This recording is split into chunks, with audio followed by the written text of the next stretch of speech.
को प्रणाम करके वहां से चला गया। उस शिष्य को आश्रम छोड़ ढकर गए 3 महीने का समय बीत चुका था, लेकिन उसकी कोई खबर नहीं। अब तक तो सभी गुरु भाइयों ने भी उसके वापस लौटने की उम्मीद छोड़ी, लेकिन एक दिन वह आश्रम लौट आता है। लेकिन अब वह नहीं था जो यहां से गया था, वह कुछ और ही बनकर वापस आया था।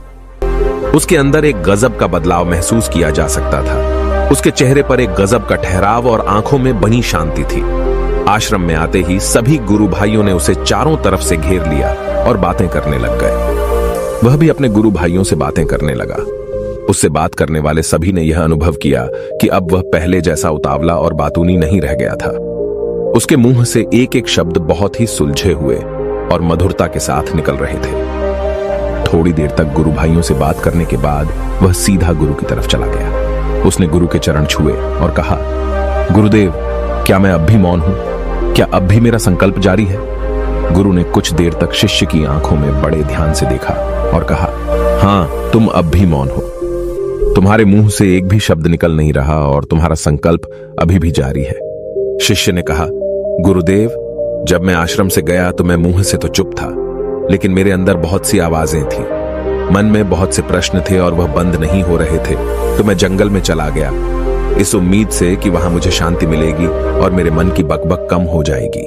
लेकिन मैं जितना एकांत में जाता गया, मेरे अंदर की आवाज उतनी ही तेज होती गई। मेरे भीतर की पुरानी से पुरानी आवाज मुझे सुनाई देने लगी। तब जाकर मैंने महसूस किया कि मैं कितना गलत कर रहा था। जब मैं अपने परिवार वालों, दोस्तों को और गुरु भाइयों को बुरा भला कहता था, तो उस समय मुझे लगता था कि मैं सही कह रहा हूं। जब मैं गुरु भाइयों की एक दूसरे से चुगली करता था और उनका मजाक बनाता, तब भी मुझे यही लगता था कि मैं उनसे बेहतर हूं और मैं सही कर रहा हूं।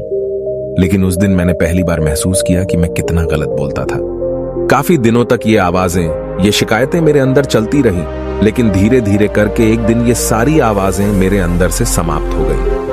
अब मैं भीतर से भी मौन हो गया। उस घने जंगल में बाहर से कोई बोलने वाला था नहीं और भीतर कोई आवाज बची ही नहीं थी, और मैं उस दिन पहली बार मौन का सही अर्थ समझा। मेरे चारों तरफ बहुत शांति थी। हालांकि अभी भी कुछ आवाजें आ रही थीं जो पहले भी आती थीं, लेकिन मैं उन्हें सुन नहीं पाता था। पर अब वह सभी आवाजें मुझे स्पष्ट रूप से सुनाई दे रही थीं। हवा के चलने की आवाज, चिड़ियों के चहकने की आवाज और पानी के बहने की आवाज। ये सभी आवाजें मैंने पहली बार पूरे होशपूर्वक सुनी। अपने चारों तरफ इतनी शांति मैंने पहले कभी महसूस नहीं की थी। तो इस शांति को भंग करने के लिए मैंने पहली बार अपने मुंह से कोई शब्द निकाला। मैं चिल्लाया, हे ईश्वर, ये कैसी शांति है? सभी कुछ इतना शांत क्यों है? ऐसा क्या हो गया? लेकिन मेरे चिल्लाने के बाद भी शांति भंग नहीं हुई। सब कुछ पहले जितना ही शांत था, बाहर भी और भीतर भी। हे गुरुदेव, मैंने अपने गुरु भाइयों से बात की, मैंने आपसे बात की। मैं बोल रहा हूं, मैं चल रहा हूं, मैं सब कुछ देख रहा हूं, लेकिन मैं अपने भीतर एकदम एकांत में हूं, मौन में हूं, भीड़ में होता हूं, तब भी भीतर से अकेला एकांत में होता हूं।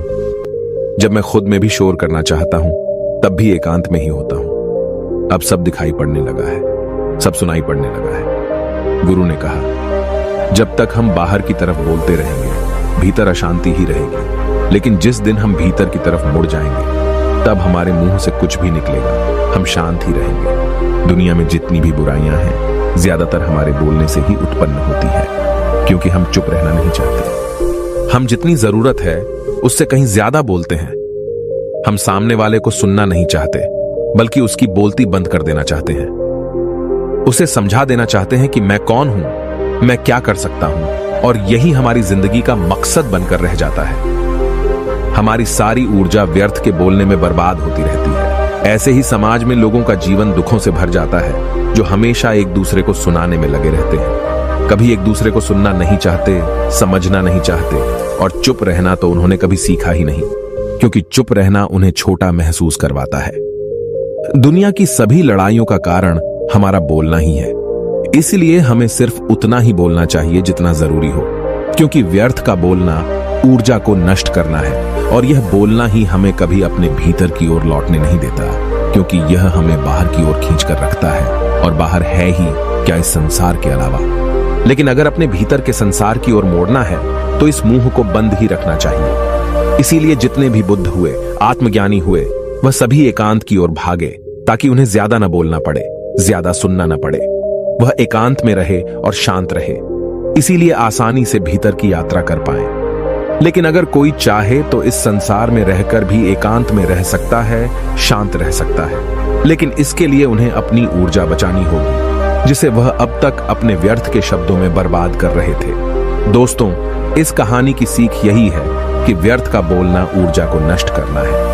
ज्यादा और व्यर्थ बोलना ही हमें अपने भीतर की ओर लौटने नहीं देता, क्योंकि यह हमें बाहर की ओर झुकाए रखता है, और जिन्हें भीतर की यात्रा करनी है उन्हें अपने मुंह को बंद ही रखना चाहिए।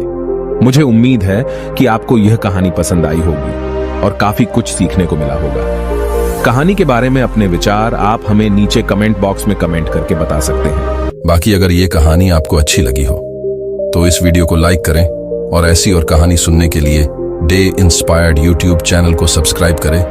तब तक मिलते हैं हम आपसे ऐसी ही एक और प्रेरणादायक कहानी के साथ अगले दिन। धन्यवाद।